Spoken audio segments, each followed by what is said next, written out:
It's my delight to welcome you all to the class at this moment. We'll be talking about lesson plan and its preparation. And we promise will not take more than 30 minutes of your time in order for you to be able to have adequate time to make the reading absorption of the lesson plan, and its preparation. Yeah, there, let's start together. We want to begin. What are we learning in this class? Of course, we shall be talking about the meaning of the lesson plan, as well as the various benefits that are there for having a well-prepared lesson plan. We'll also be talking about the components of the lesson plan, and much importantly, we'll take a look at a sample lesson note or lesson plan on the topic acid and bases for SS1 chemistry. Now, the first thing, what is a lesson plan? We can say that a lesson plan is like a roadmap for teaching.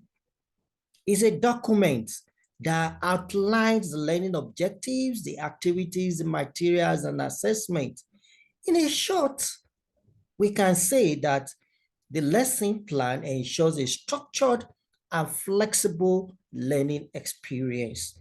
The lesson plan can be regarded as that which the teacher does in order to ensure that the classes go on well. It's a document that outlines what is to be taught and how it is to be taught. Then, what are the benefits of a well-prepared lesson plan? Quite enormous. Let's take them one after the other. It ensures clarity and focus.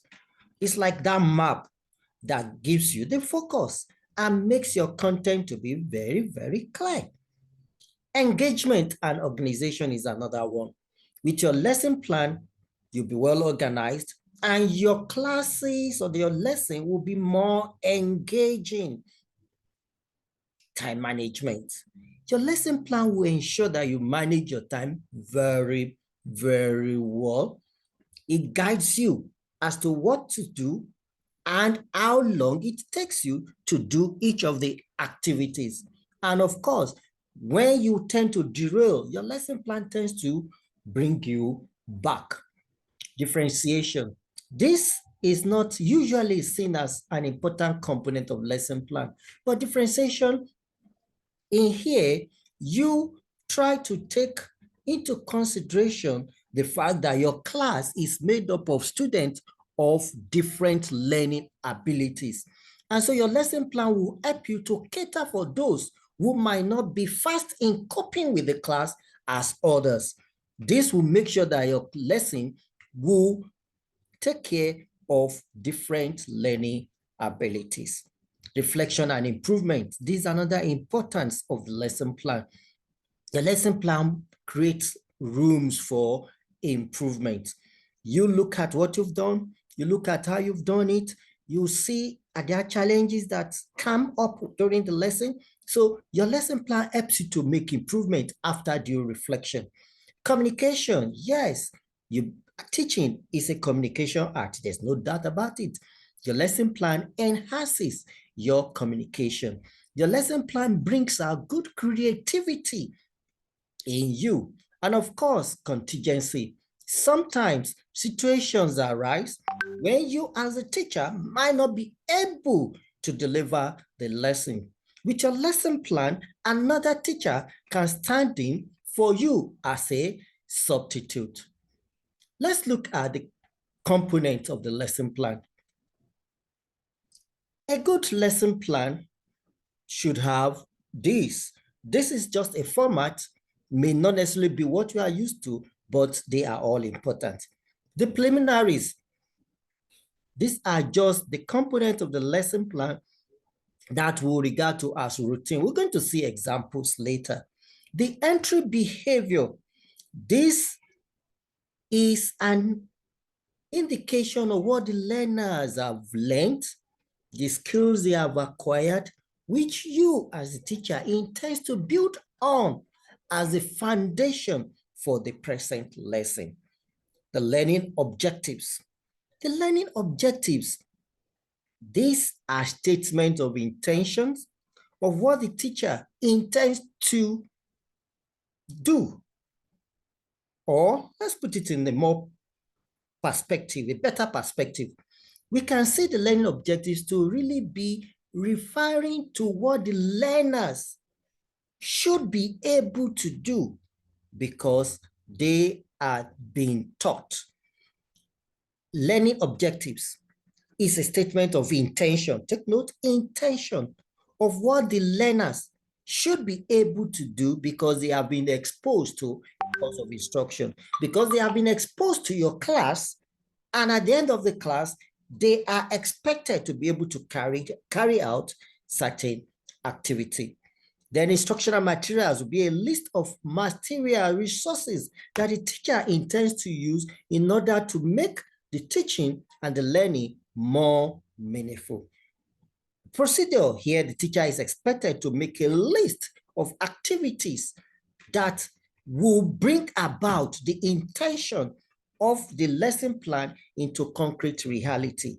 Here the teacher is expected to make a list in stepwise manner, what he intends to do, how he intends to engage the student and the materials to interact so that the objectives for the lesson will be achieved. And of course, assessment by the end, the teacher should indicate how he intends to find out if the objectives for the class had been achieved. Differentiation, which many lesson plans do not include, is very critical. What are the plans in place to ensure that the learners who are slow or slower in catching up are taken into consideration? And finally, the closure. Here, what is expected is that the final roundup or summary, reflection, all these are part of what can be regarded as the closure. Let's move on to the next thing, detailed lesson note.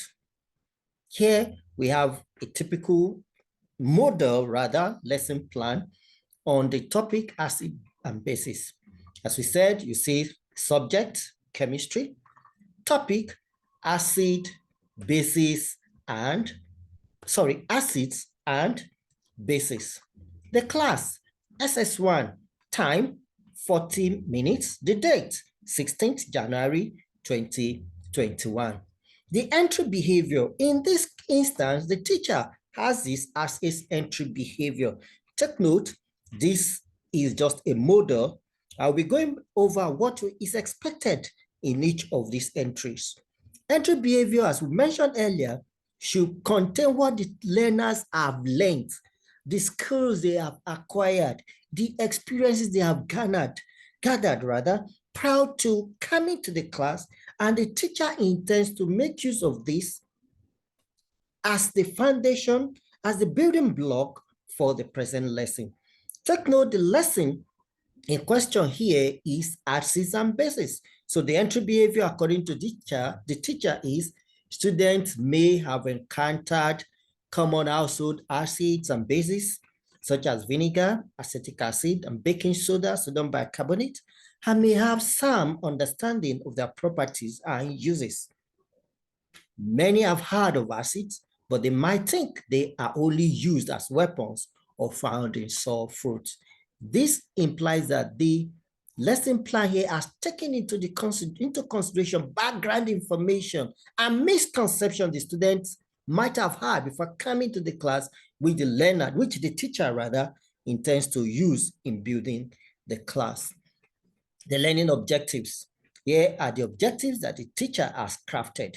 By the end of the lesson, students should be able to define acids and bases according to the Arrhenius, Brustad-Lawrence, and Lewis theories, identify common examples of acids and bases in everyday life, use indicators to test the acidity or basicity of a solution, explain the pH scale and its applications.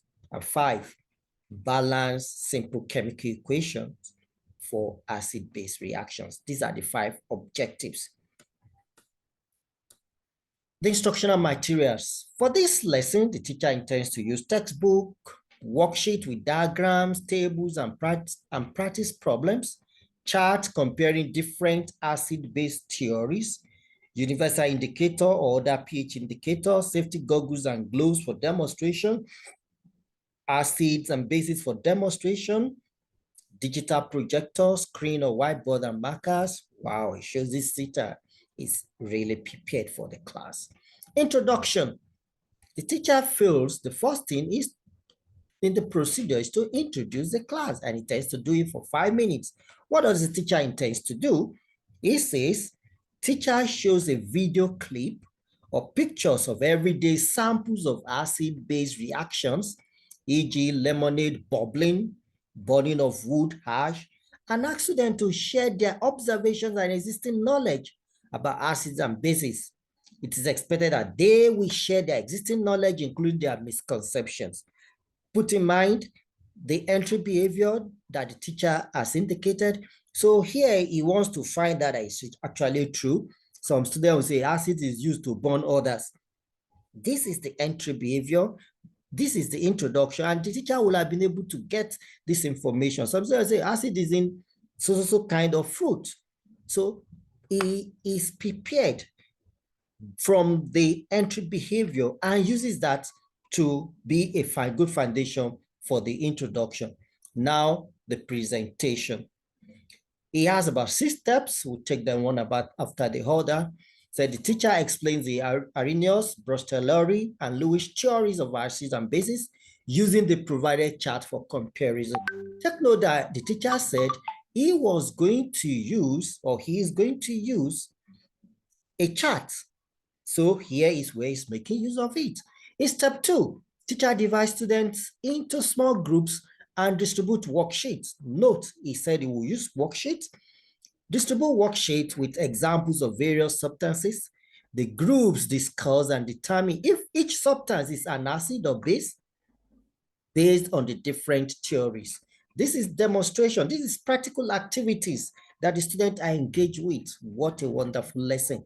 By this, he wants them to be able to identify acids and bases based on the different theories they might have taught in step 1. Step 3, demonstration. Teacher demonstrates a simple experiment like neutralizing vinegar and baking soda and discuss the observed changes in pH. Step 4, teacher introduces the concept of pH and indicators.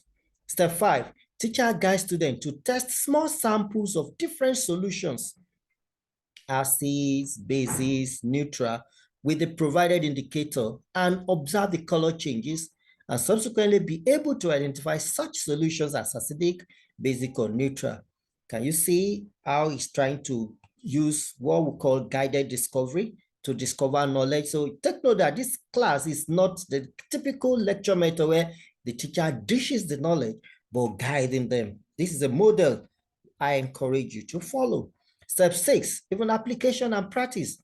Teacher guides students to work in pairs to complete problems on the worksheet, which he said he will provide, which include identifying acid and bases based on description or chemical formula, writing balanced chemical equations for acid-base reactions, using the pH scale to interpret the acidity or basicity of solutions. This is what the teacher intends to do. And after that, differentiation and closure. Put in mind that we said with students, we need to be carried along. So what does the teacher do in the differentiation? Teacher provides additional support and scaffolding for struggling students through targeted questioning, individualized feedback, and collaborative learning opportunities. This is how the teacher intends to carry along weaker students. And closure, teacher briefly reviews the key concepts covered in the lesson, highlighting the different definitions of acids and bases, their properties, and common examples.